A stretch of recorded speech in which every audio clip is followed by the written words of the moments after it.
And joining us now on the debate, former PC Party leader John Tory, chair of the Greater Toronto Civic Action Alliance and host of Live Drive on News Talk 1010. Gary McNamara, president of the Association of Municipalities of Ontario and the mayor of Tecumseh. Chris White, director at the Rural Ontario Institute and the mayor of Guelph-Eramosa Township. And John Duffy, principal at Strategy Corp and a longtime Liberal Party advisor. And we're happy to have all four of you around our table today for a discussion that seems very topical. And if you really wanted to see it in stark terms, Michael, if you would, let's bring up this map here, which really shows in very stark terms the result of the election. A lot of orange at the top with some red. And look at rural Ontario down in the south there. It's all blue. And the urban centers, which look tiny on the map, but of course represent most of the population, are almost all red. John Duffy, what does that map say to you? Well, it tells me a couple of stories. Really has to do with the highways and what the economic activity is along the highways. Along the Trans-Canada up north, which runs really from Ottawa over to Thunder Bay, generally speaking, the NDP did well. That's a part of the province where, as your viewers know from there, that's a lot of mining, a lot of forestry, not as much as there used to be at both, although some potential places that seem to feel that the government wasn't bringing them what they need as much as Liberals would have liked them to feel. Along the 403 and along the QEW in deep southwestern, or in deep southern Ontario, sorry, Hamilton, Niagara area, again, a lot of New Democrat support. That's in an industrial part of the province, but that has been really facing tough times with industrial restructuring going on in the United States and in all of their markets. Same in the deep southwest, around Windsor in Essex County. The part that really shows up as the blue band is along Highway 7, which is the traditional rural main street of rural Ontario that has voted big for the Conservatives for a long, long time under various leaders. It really is core Conservative country, but Liberal inroads there that had been happening sort of have been pushed back. The place the Liberals did well was along the 401, from Ottawa, which of course is just off the 401, but then right down really through the Greater Toronto Hamilton area, through Guelph and Kitchener-Waterloo and the Technology Triangle, down into London. Those are the parts of the province where the ridings that Liberals did well. There's a lot of middle-class folks and people with good economic prospects who feel very included, very excited about their future, and were optimistic and bought what the Premier was having to sell. So I sort of see the divide as maybe the urban-rural part of it sticks out, but you don't want to forget that how well the New Democrats did in what you might term hard times and hard rock Ontario. And also, obviously, these are tough times in rural communities in Ontario. So what I really saw was the included communities, the communities where people feel that things are sort of going okay and that they have a stake in it, it's going to go well for them and their families. Those communities tended to return Liberal MPPs. The rest of the province that felt less secure, less sure about their prospects, less likely to vote Liberal, and we have a province with some differences, and we're going to need to work on them and bring them together. That's what tonight's program is about. Thank you for that overview, and now let's get into some specifics here. John Tory, 4 years ago, when you led the Ontario Progressive Conservative Party into the election campaign, no seats in the City of Toronto. This time out, no seats in the City of Toronto, and even fewer votes than you got 4 years ago. What is it about cities in this province and the Ontario PC Party that at the moment is a major disconnect? Well, I think what the map says to me, by the way, that you showed earlier, is there's not going to be an election for a couple of years because all of these parties have big challenges, but especially the Conservatives and the New Democrats. They both start from a much smaller base of seats, and as long as the Conservatives don't win any seats in the broader GTA, but zero in the 416, it means they have to win almost all the other seats in the province to form a government. So it's mathematically virtually impossible, and they've got to work on that. Why are they shut out, for example, in the 416? I think it's because there's two principal factors. Number one, they don't have the relationships established with the diversity of the population that is today's City of Toronto, 416 we're talking about, and to an increasing extent also 905, and even pushing out beyond that. If you look at some of the ridings in the 905, they are becoming increasingly diverse too. And look at Peel, for example, Mississauga, Brampton, and out that way. The Conservatives did not make a big breakthrough there, which would have made a big difference in terms of both bringing Dalton McGuinty down, because all the seats would have come off the Liberals. The only party that won a seat out there from the Liberals was the NDP. And with a guy who'd run there 6 months ago in the federal election. But I think the diversity has a big deal to do with that, in that the Conservatives have not put down roots. And the second thing is, to be candid, I think some of the things they did end up talking about such as the foreign worker thing, and such as sort of having the issue of sort of gay rights and all of that come to the fore at the end of the piece, represented not so much something that pushed votes away, but what maybe caused them not to be able to seal the deal at the end of the day, where people were looking for a change. They did think the government was tired in some respects and had reasons to want to vote them out, but they couldn't bring themselves in the end to vote for the obvious alternative, the official opposition, the PCs, I think because of no roots in those communities and because of a disconnect, or whatever you want to call it, on some of these things they heard Mr. Hudak saying during the campaign. Chris, help us understand a little better about what happened in rural Ontario, because those seats that went Liberal for the last 2 elections, if you like, came home to the Conservative Party this time. How come? That's right, and there's no doubt we've gone back to our core votes. But I think a lot of this isn't necessarily a large split. There's always been rivalry between rural and urban. But what I see is a legislative problem here. You look at the green legislation, for example, the Green Energy Act was a real divider out in rural Ontario. You had windmills going up that were problematic, pitting folks against folks, and there were different arguments about health and so on. But in Toronto, when you wanted to put some windmills off Scarborough, they were delayed. The gas plants in Mississauga and Oakville were both delayed or canceled. So you see a different response to different legislation coming out of the province. And I think rural Ontario, when you add up species at risk and places to grow and the Green Energy Act, or sorry, the Greenbelt Act and so on and so forth, there's been an inundation out into the rural areas of a lot of legislation. And I think since Walkerton, there's been this I call it the Walkerton chill. And a lot of the legislation's coming out to try to deal with that. And that's on the backs of rural and on the backs of farmers. So you have a very popular member like John Wilkinson. I believe lost his seat not because of his activities. He was a very popular minister, well-versed and well-liked. He was beaten by the legislation, and I think to some degree the same with Carol Mitchell. And I think if you look at Northern Ontario, you've got some of the same as well. As we all know now, they have the Ring of Fire up there. Great mineral find and so forth. Under today's Far North Act, they wouldn't be able to do that. Once again, more legislation coming up and blocking some of the ability to get in there. Some of the smaller mines, I understand 60 mills have closed up there. So you've got legislation coming out into the rural and more northern areas that hasn't necessarily been filtered through those areas to see what the final impact is. Gary, I should follow up with you on those cabinet ministers, because the government did lose 4 cabinet ministers, one from the Hamilton Mountain, which is pretty much a Horvath effect, but the other 3 were very much in rural Ontario. And I wonder if you could sort of kick around some of the theories why 3 prominent cabinet ministers would lose their jobs in rural Ontario. Well, when you're in the front benches, and if there's some issues that are controversial, and just to pick up from Chris's comments, legislatively, I mean, they're there to point people, for government legislation.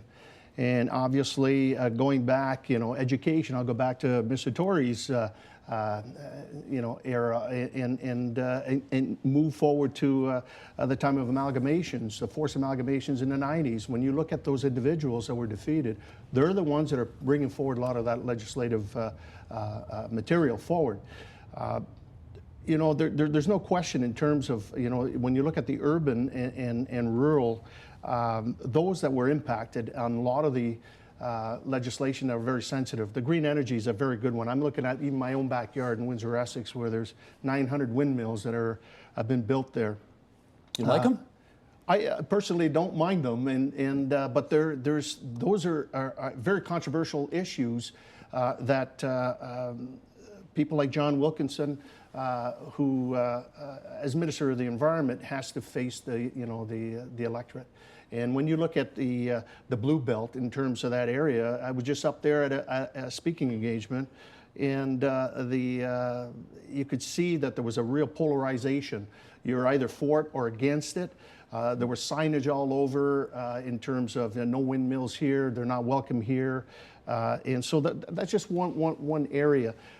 But when you look at a lot of those seats, and I'm going to leave that to the experts, but the pollsters, but a lot of those seats were lost by less than 100 votes. Yeah. And so is there a real big divide? Less than 1,000, I think you mean. No, 100 Which votes. one? Well, John Wilkinson was one of them. I believe it was 100. Ended up being a little more than that, but it was a small margin. It was close. Small. But there's so you're looking at, a 50-50 split between those, the Liberal and Tories. Split along that green energy seemed to be the polarizing point of the election, and especially in those areas. Can we These are the focus same on windmills, by the way, that when I represented part of this very same area, Dufferin, Peel, Wellington, Grey, so it covered a lot of territory, people were clamoring for them. And that, I ran in that by-election only 5 years ago. You couldn't hand them out fast enough because the farmers wanted the money, for the rent and so on, and people thought it was kind of cool. But it shows you that you have to sort of be very fluid in this business. So what changed? Politics. Well, I think people sort of started to find them more obtrusive. I think actually farming got a little better, so people perhaps weren't as anxious to have the money as they were in the early part of this decade. And I think there started to be some doubts raised about the different aspects, whether it was health or whether it was this or that. And they were having it jammed on them. I think that's the other thing, is the province passed legislation, and this may be the part where they thought it was smart to say, well, we're going to make it really easy to put these windmills out. But in so doing, they made mad a lot of the local municipalities who said, you've just cut us out of this, and you've decided you're going to put them here and you're going to tell people, and they resent that. John Duffy, I want to follow up with you on the John Wilkinson story, because I found that one of the most fascinating on election night.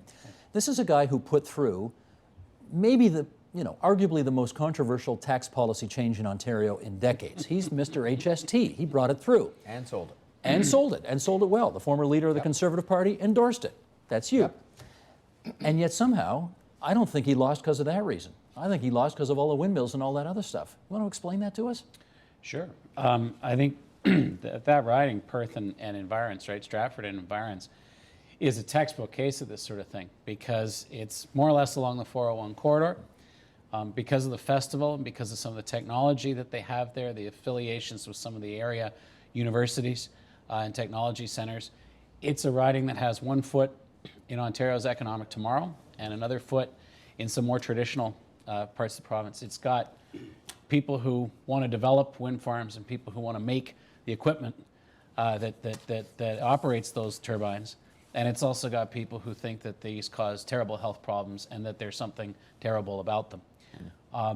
I think the story that we're talking about, the way that wind energy went from being something that the government was going to do for rural Ontario to being seen as something that the government was doing to rural Ontario, is the fulcrum.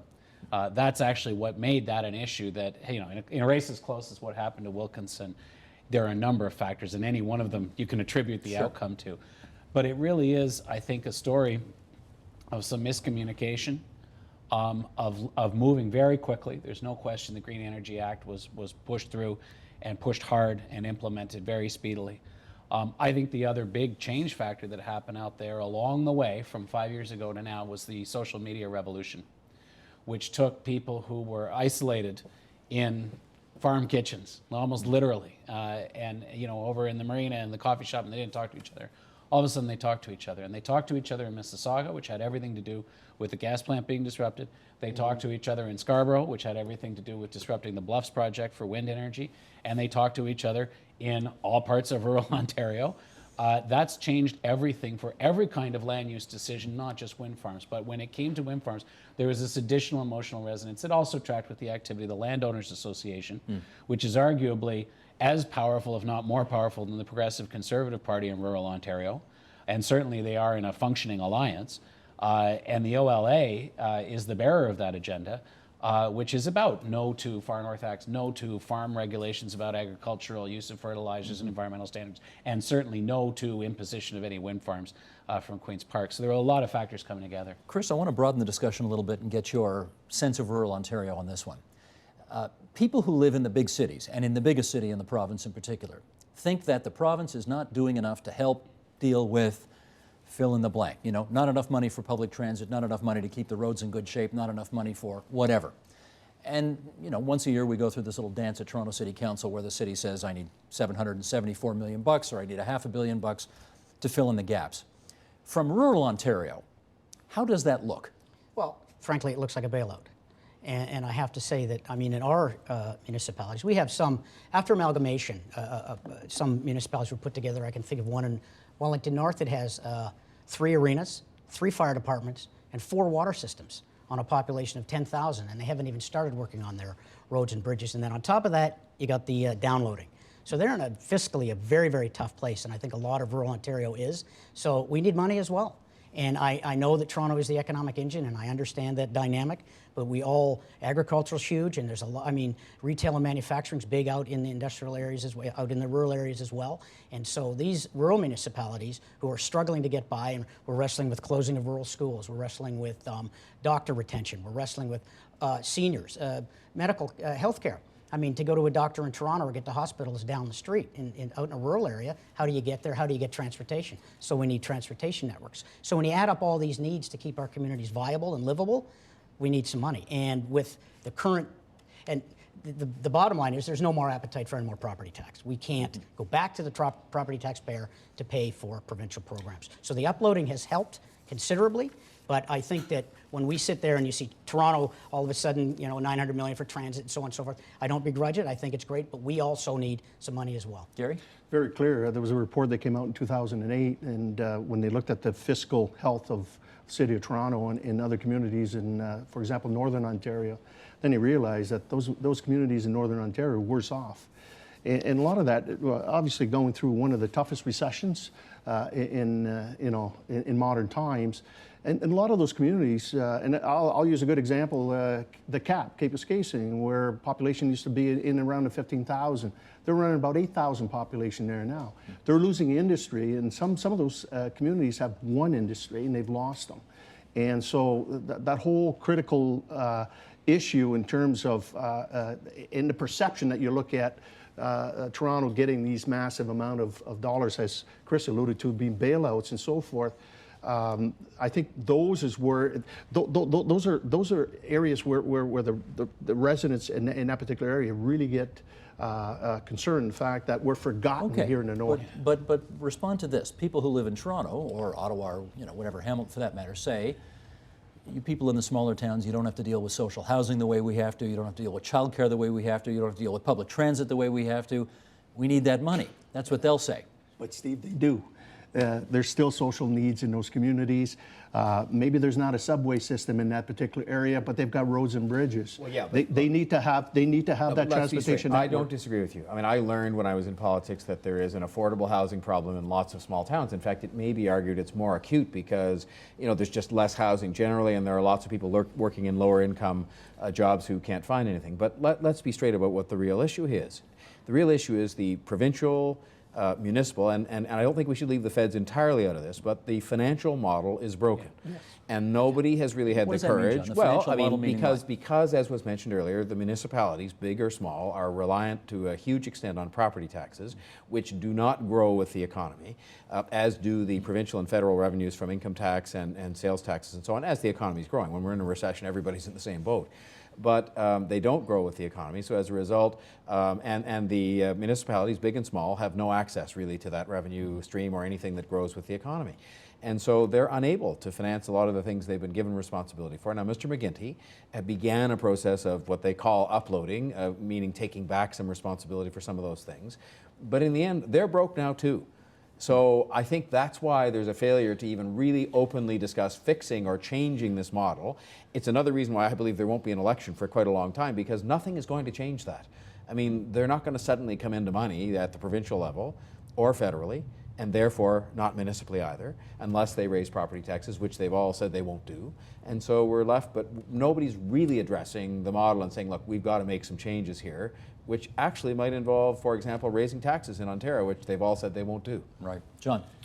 Well, I agree that the issue and the way that John's framing it is really right.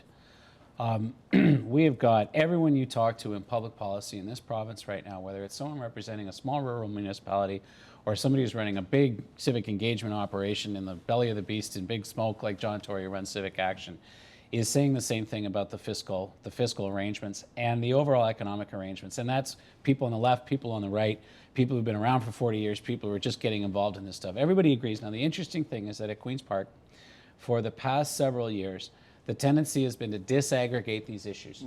And Gary knows this well at AMO, that it's been a game of sort of Queen's Park saying, well, okay, the growth plan's over here, transportation strategies over here, property taxation, well, we're still in phase 3 of implementing the 1995-98 property tax reform, so we don't want to talk about that here.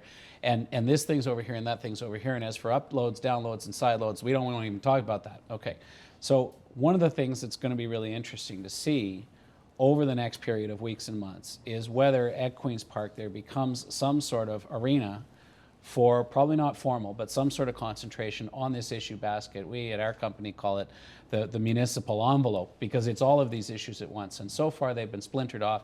If they come together, you're going to see a real address of the kinds of things that Chris is talking about, that Gary needs to have addressed, and that John needs. And I think that is so much more productive than getting into a battle between rural and urban communities over a share of a misorganized pot.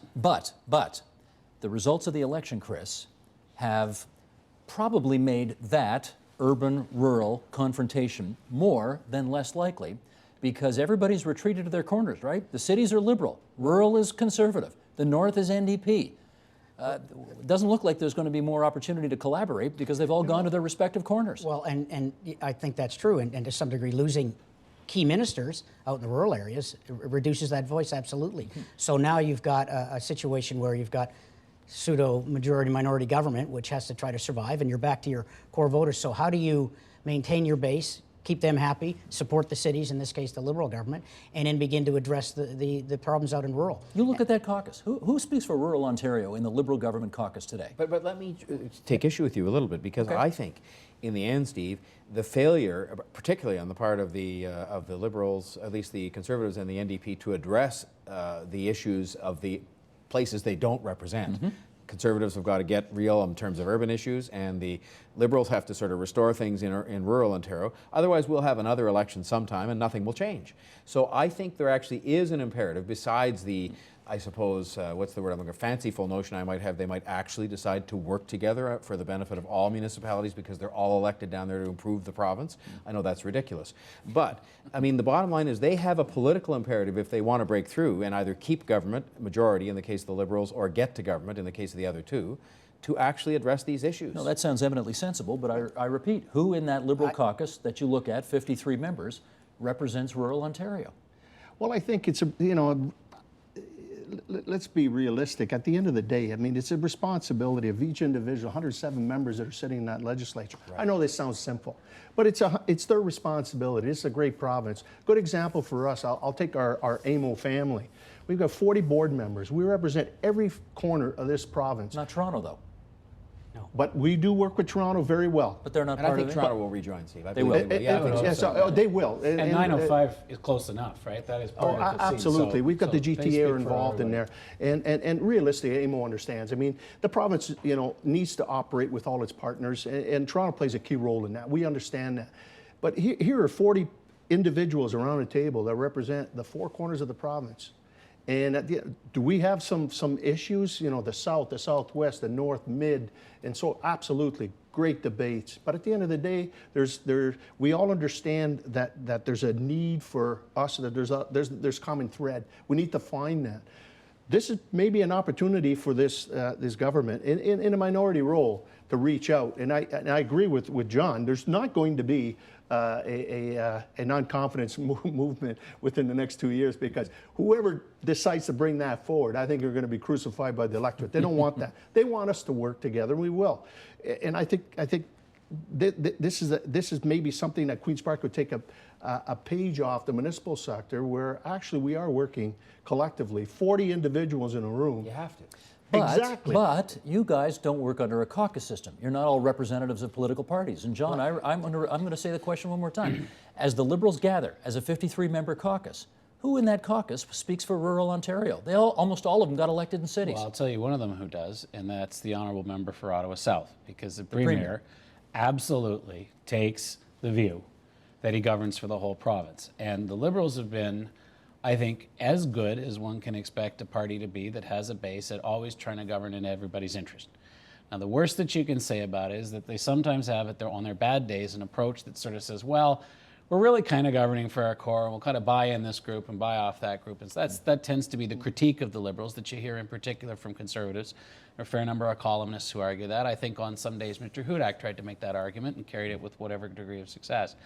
I think the real challenge, I think the Liberal instinct will be to reach out in that way to rural Ontario. Liberals are inclusive people by nature. That's just, they teach us that in boot camp if it wasn't in our DNA. But the challenge is going to be that in the current fiscal environment, If you simply reach for the ladle of government money to try to buy off this or that constituency, what's going to happen is the overall fiscal situation is going to deteriorate to where you'll lose your base, no matter what party you're in. The traditional Canadian solution, which is reach in the fisc and buy a few people off, is very hard to operate in the current environment. Let's go, Chris, and then Gary. We're missing a bit of a major point here, though. It's not just financial. And Mr. McGuinty has been in, and Rural has been out there, and he's lost all the ministers. And it hasn't been necessarily because of fiscal policy, it's because of legislation. You've got legislation out there that fundamentally rural Ontario is starting to become a little weary of, and it's chronic and it's constant. There's something, new big acts all the time comes out there that we're expected. Small municipalities deal with the species at risk. We're supposed to come up with some ideas on how these new species they come along with impact our communities. We don't have the staff or the resources to figure those things out. So there's a lot of legislative things that are coming out of Queen's Park that are not financially related, although at the end of the day, they cost us money. After Walkerton, our tax base now, we spend about 10% of our money on water maintenance, which we didn't have 10 years ago. But the province now tells you have to? Is absolutely. Mm-hmm. So we're losing, so even our core services of plowing the roads and the bridges and the traditional stuff, legislation comes out, the 5 or 6 huge binders come out, the 27 rules you have to fill in, you have to find staff and time and money, and that then is taken away from core services. Gary? Well, I mean, also, you know, even those members, you know, that got elected in the GTA have large rural tracts within the area. I look at the finance minister. The finance minister, Dwight Duncan in Windsor-Tecumseh, largest tract of land, and he has to take care of milk farmers there, dairy farmers, as well as pig farmers within the area. So there's you know, there's going to be an ability for them to reach out. I mean, obviously, if they don't survive as a minority government. But I think this is a tremendous opportunity now to deal with maybe policy that's not so prescriptive and legislative as what Chris is pointing out, and be more. And I think you're going to see more collaboration in terms of getting this great province back to where it should be as the economic engine. Here's the other good province. news, Steve. I believe that we can no longer afford to pay all those people who prepare the 27 binders of policies and so forth. And therefore, I think the governments, as they go about doing what they must do to get the financial house in order, which none of them talked about in the election, when I say truthfully, they didn't lay out the whole truth about how bad it really is, they won't be able to afford this. So I think it may stop them from bringing in all these kinds of policies that people find offensive in various places, simply because there is not going to be the ability to pay for the people who prepare the binders of stuff that is so intrusive. Let me follow up on this. I asked these guys, who's in the Liberal caucus going to fight for rural Ontario? How about in the cities? When it comes to holding the government to account on whatever policies they want to bring forward in urban Ontario, who in the Conservative caucus can argue persuasively for cities? But John's comment is right. Ultimately, if there isn't anybody who directly feels it to be their responsibility because they're from an urban centre, and the Conservatives do have a few seats from urban centres other than Toronto per se, it falls to the leader.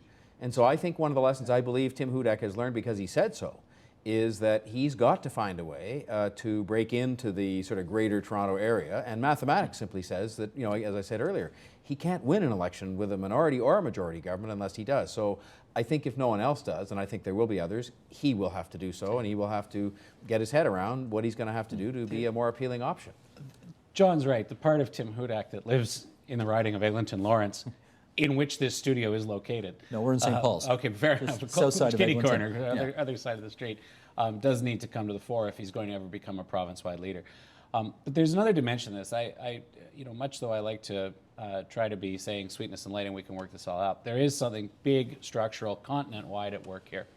And it has to do with the politics of land use in a world that is increasingly bumping up against its environmental constraints. And this has been environment or land use issues, and the rural-urban split have been the most prominent feature of the last 4 elections in the United States. They've been a huge driver of vote in Canada, in elections in provinces and federally.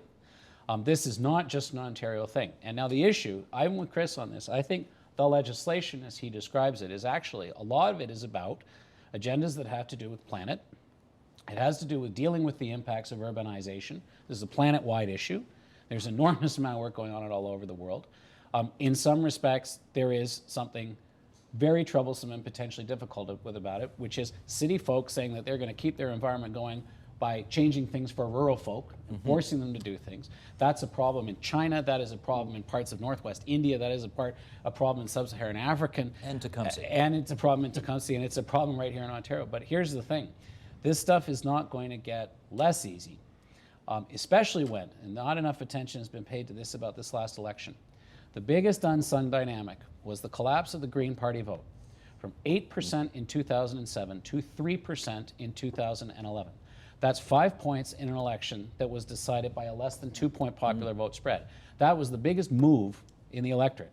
Now, I'm not a pollster, and pollsters won't give an answer. I don't think they went NDP with that platform. The Liberals got those votes. Right now. I think the Liberals got those votes. Well, that's why Dalton McGuinty, on the debate that you so ably moderated, he sat there all evening, and I was saying to myself, wow, what a bet he's making on green energy, because he kept repeating it over and over again. Now, they're sophisticated, the Liberals and their pollsters, to know that a lot of people were very aggravated by this, but they knew enough to know that there were other votes they were out seeking, but that just compounds the problem, because you end up with these solitudes, you know, that sort of say, well, I'm prepared to sort of make a bet to win the election that will, in effect, write off some of these other seats, because it's what they did. But let me follow up on this, Chris, for a second. And that is, you know, yes, this is an international phenomenon to be sure, but we saw, whatever it was, 7 months ago, Stephen Harper managed to take his party from a party that was mostly in rural Canada and not much in the cities of the country at all. And he won, what did he win, 7 seats in the 416? 44% of Ontario. How many elections did it take him to do it? Took him 4 elections. Okay. So that's your answer, right? Well. But you know, why do we not see that happening I mean, okay, well, wait a second. Where are we at? 2003, 2007, 2000. It's been 3 elections for the Conservatives provincially, and they haven't penetrated the cities of this province yet. So we got to give them 4? Is that 4 is the magic number? Well, you know, some of these things take a bit of time, and I think that some of these traditional plains, the Liberals have been in power for 8 years, right? And so you're set on a train that seems to be successful. And in order to reach out a little more to the rural, they may need to change some of the things that they're doing. And, you know, in terms of that 8% Green vote, by the way, last time, I think a lot of that was just a park vote.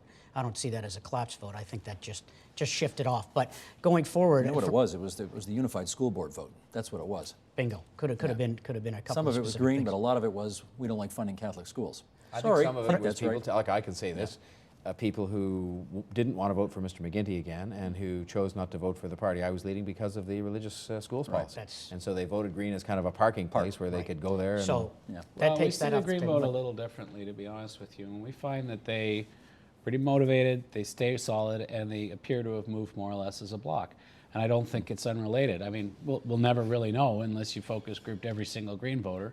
But I think when I think of the effort that the Conservative Party has made, for example, in the past 20 years, since the days of the Family Coalition Party or Christian Harry, whatever it was, the Conservative Party has made their cornerstone in rural Ontario, no enemies on the right. There will not be a splinter party on the right, because if it drains off even 3%, boom, we start losing seats in places like Belleville. And I remember Larry Grossman getting hurt on that and his people talking to me about that problem, saying never again. That led to Mike Harris and no enemies on the right in rural Ontario. The Conservatives then tried a different approach with Mr. Tory, which it featured more inroads in the cities, but trying to hold that flank down. That size of a block, 5% of the electorate, is a huge chunk of people. When you win and by the way 2. that the NDP looked away from them was a remarkable strategic failure on their part. And I think one of the most interesting questions is how the NDP can try to rebuild something with Green supporters. For now, though, it's very much Liberal, and that does create a natural dynamic that will say we better not lose these people, and so the Premier will be all the more hard-pressed to come up with creative ways of bridging and governing in the interest of the whole province, regardless of what density community you live in. Gary, let me ask you about the New Democratic Party in the rural parts of Ontario. We know that since the party started, they haven't had, with the exception of one election, they haven't really won any seats in rural Ontario. Do you think they basically write it off? Oh, that's a good question. You know, just to go back in terms of, you know, the traditional party of the left, and prior to the Green Party, they were the, you know, the stalwarts for the environment and so forth. But it seems that they've lost their way in terms of the environment.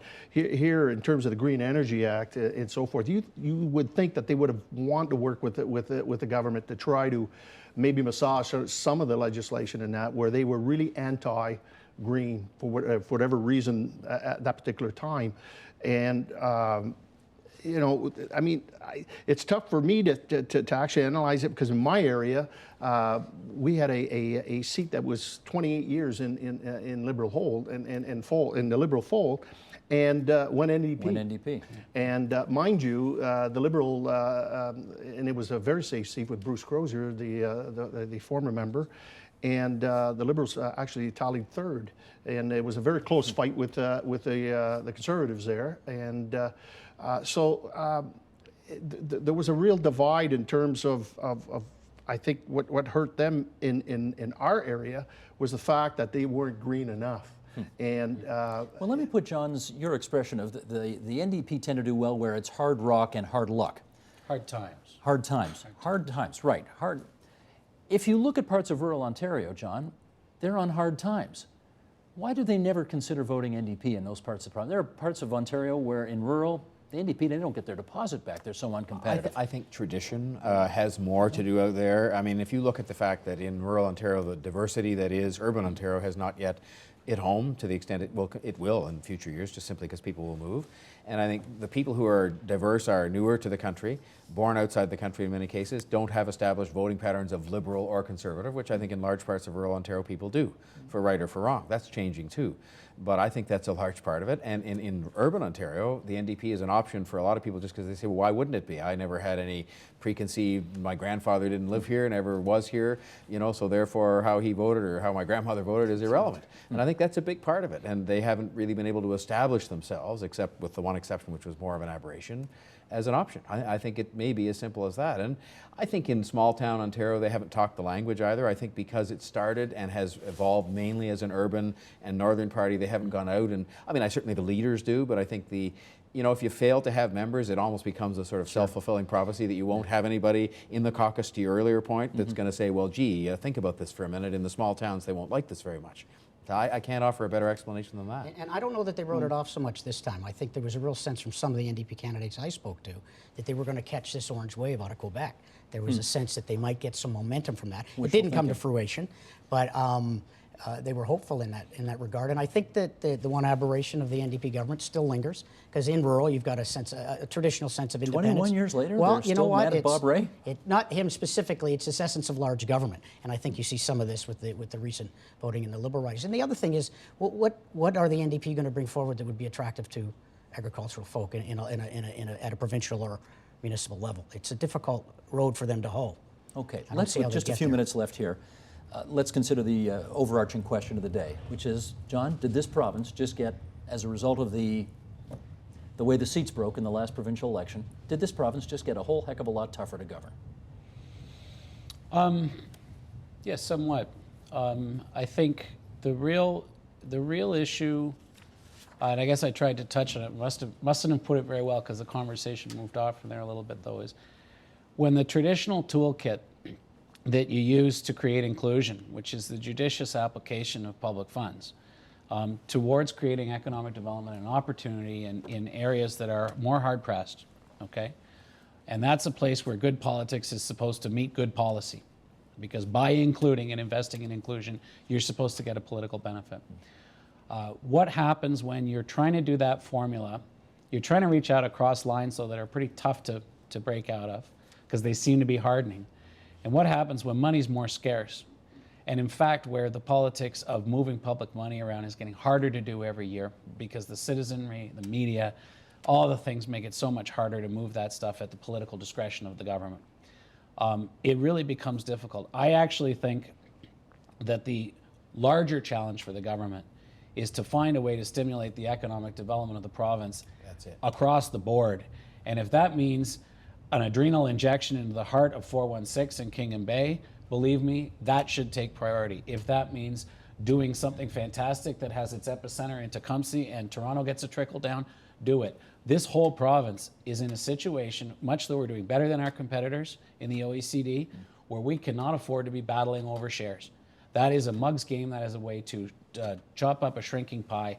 And I think the overwhelming priority for the Premier is, I think, and will have to be, growing a bigger pie, whatever the way it takes. Gary, did Ontario just get harder to govern? I believe it has. But by saying that as well, maybe this is an opportunity to deal with some of the issues that John's brought forward. Maybe the provincial government should take a page off municipalities when we're developing policies and so forth. We actually reach out to our constituents. We reach out, to our neighbors and to help develop that policy. Maybe under this umbrella of a minority government, maybe it'll be a more gentle and kinder type approach. Chris? Yeah, I think that there's some opportunities here, but and I agree wholeheartedly with the idea that if it's economic development that we need to get to. It goes back to my other point with legislation. We've been trying to open a flour mill in Gulf Aramasa for close to 2 years, but once we get through all the conservation areas and all the provincial rules and all the municipal rules and all the federal rules, they actually lost some investors. We've had to come back to the table. It's very difficult to do business and open business here. The amount of rules that are there are making it hard, and so therefore the money is less and it becomes more difficult to govern. And I think one of the opportunities here in seeing this type of election is that it gives the rural opportunity. We need to recognize that we need to speak up a little more. Hence, we have now a Rural Ontario Institute. We're trying to find a little more unified voice. Urban speaks very well and has a lot of resources. And I don't know that rural has as unified a voice. So I think this is an opportunity for us to say we need a greater voice. We need to understand the urban issues. And in that way, we can help advise policy for all parties. Last word. I had the privilege to sit in the cabinet meetings as an advisor 30 years ago. This was all the same. The rural urban split was all the same, and the great challenge that sat in front of a cabinet was to try and sort these issues out as to how you sort of deal with one and not affect negatively the other. The difference was Bill Davis had seats in urban Ontario. But it doesn't matter. Leaders lead, and leaders understand, and they absorb what they need to absorb to govern for everybody, as John said. But I think John hit it on the head, and everybody else, I think, has agreed. You've got to focus on rural and urban economic development to create jobs, to create the revenue, so there will be the flexibility to redo the financial model. But this has been a conundrum that's challenged every Ontario government going all the way back, because the province is urban centres and a big, huge rural area and a north, and they're different. And so I don't think it's changed government so much. The money has changed government a lot, and they've got to come to grips with that. That's the last word. John Tory, host of the Live Drive on News Talk 1010. Always delighted to have you here in the studio. Chris White, Director of Rural Ontario Institute. On the other side of the table, Gary McNamara, the President of AMO. How many members in AMO now? 444 members. 444 municipalities across the province of Ontario. And John Duffy from Strategy Corp. Thanks so much, everybody. Appreciate your time tonight.